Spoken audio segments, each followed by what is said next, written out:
Guys and good morning, dear students. Today I'm going to teach you some common errors. So please pay attention to this particular topic. Just give me 1 second only. So let's start with the very first slide. I really believe the screen is visible to you.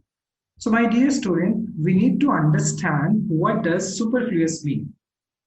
So superfluous का meaning क्या होता है? We need to understand this. Superfluous mean which is more than needed or unnecessary. कई बार grammar में कुछ ऐसे concept होते हैं जहां पर उनका रिक्वायर्ड नहीं होता है, जहां पर उनकी जरूरत नहीं होती है, but still we use over there and that expression makes sentence incorrect. और वो जो expression होता है sentence को incorrect बना देता है, which is called as superfluous, which is not required or more than needed in that particular sentence. So I have just made some examples for you. Let's start with the very first examples. देखते हैं क्या है. He met with me yesterday. अब यहाँ पर sentence को ध्यान से देखें तो with जो है वो more than needed है. यहाँ पर with superfluous expression है. Why so? Because need जो होता है वो किसी के साथ मिलना होता है. And what should be the correct answer? He met me yesterday is the correct answer.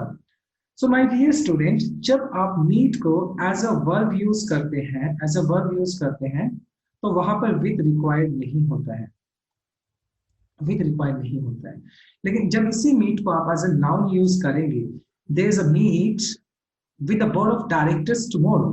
अब इस sentence में मैंने meet को as a noun use किया है. जब आप meet को as a noun use करते हैं, तो वहां पर आप with को use कर सकते हैं. So this is example number 1. Now moving on with example number 2. America attacked on Japan in World War II. America attacked on. Now my dear student, if you look at this particular sentence, America attacked on Japan in the World War II. अब जो on है यहाँ पर ये superfluous expression है, क्योंकि attack किसी के ऊपर ही होता है. तो करेक्ट आंसर क्या होना चाहिए था? America attacked Japan. यहाँ पर on नहीं आएगा. America attacked Japan in the World War II. Again, जब आप attack को as a noun use करेंगे,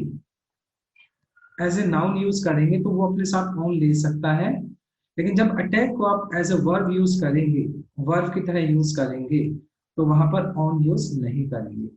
If you look at the first example, America attacked on Japan in the World War II, तो यहाँ पर attack को हमने as a verb use किया है.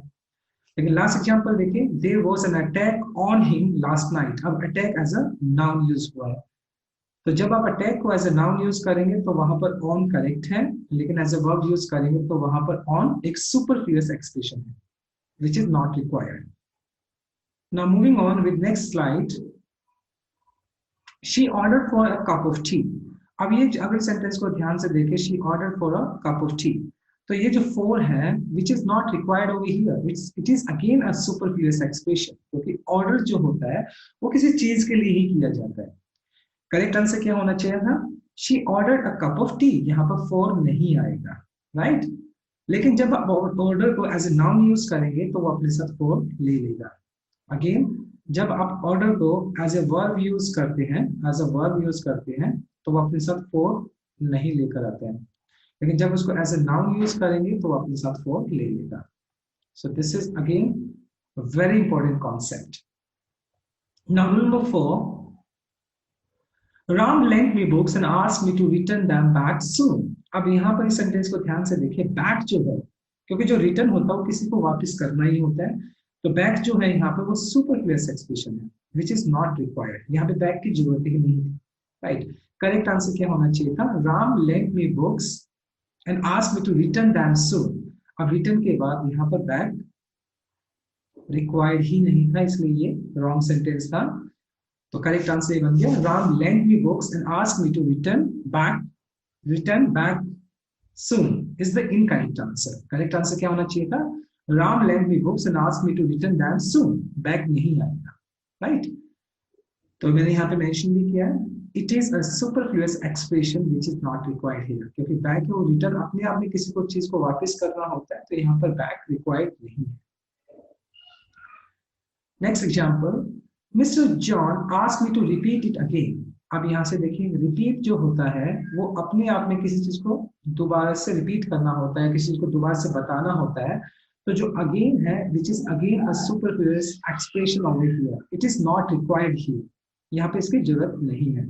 So the correct answer is mister John asked me to repeat it, यहाँ पर again नहीं आएगा। Clear? Now my dear student, it's very important, example number 6। अब जनरली बहुत सारे लोग बोलते होंगे I am agree with you.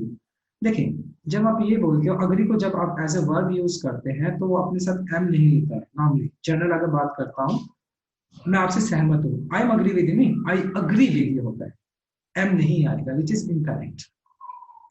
अब जो अग्री होता है इसके साथ आप प्रेपोजिशन विद भी यूज कर लेते हैं, और अग्री जो होता है इसके साथ प्रेपोजिशन टू भी यूज कर लेते हैं। Now we need to understand कि कहां पर हम विद यूज करते हैं, कहां पर हम टू यूज करते हैं। See, when you agree with a person, जब आप किसी इंसान के साथ अग्री करते हैं तो वो अपने साथ विद लेकर चलता है, और जब आप किसी प्रपोजल से अग्री करते हैं तो अग्री अपने साथ टू लेकर चलता है। This is very important. When you agree with a person we use preposition with, and when you agree to a proposal or agreement, that time we use to. Now moving on with next example, rule number 7. So my dear student, in rule number 7 we need to understand, see, जब आप normally अगर मैं बात करता हूँ good या bad, जब आप ये बोलते हो कि वो मैथ्स में अच्छा है, मैथ्स में बुरा है, गुड या बैड वर्ड यूज करते हैं तो वहां पर जनरली वो प्रेपोजिशन एट लेकर चलता है। लेकिन जो वीक वर्ड आप यूज करेंगे तो वो अपने साथ इन लेकर चलेगा। अब देखिए सेंटेंस देखिए, ही इज गुड और बैड इन इंग्लिश, यहाँ पे मैंने इन लगाया हुआ है, लेकिन होना क्या चाहिए था, यहाँ पे एट होना चाहिए था। राइट, सिमिलर, ये करेक्ट आंसर है। लेकिन he is weak at mathematics, लेकिन जब आपने वीक वर्ड यूज किया तो वहां पर आना चाहिए था आपका in. Clear? I hope you are enjoying this session. Rule number 8, अगर मैं 8 की बात करूं तो बात यह है कि to consecutive questions can not be asked, यानी एक ही पर्टिकुलर सेंटेंस में आप 2 कंसेक्यूटिव क्वेश्चन पुट नहीं कर सकते हैं।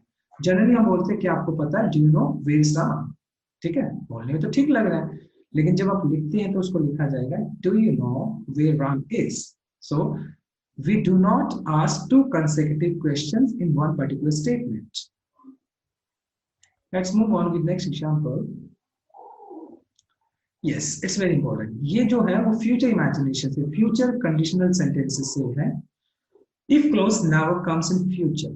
When you talk about future clause, future imagination, जब आप future imagination की बात करते हैं तो वहां पर आप कभी भी जो इफ क्लोज जो होता है आपका, वो कभी भी फ्यूचर में नहीं आता है। Your if close either comes in present और इन पास्ट। जो आपका इफ क्लोज होता है वो तो या तो प्रेजेंट में आता है या पास्ट में आता है। Now if you look at the sentence, if I will go to Delhi और London I will meet you.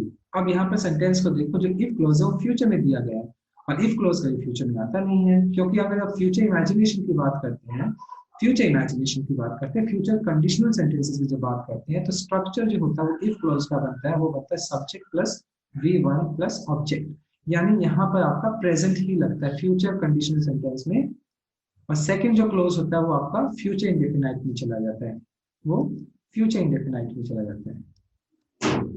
In short कि जो आपका इफ क्लोज है या तो प्रेजेंट में होता है या पास्ट में होता है, it never comes in future.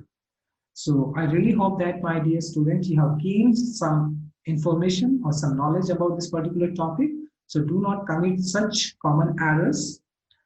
So now it's again a humble request to you, if you have not subscribed my channel, so please like and subscribe the channel. So thank you very much and God bless you.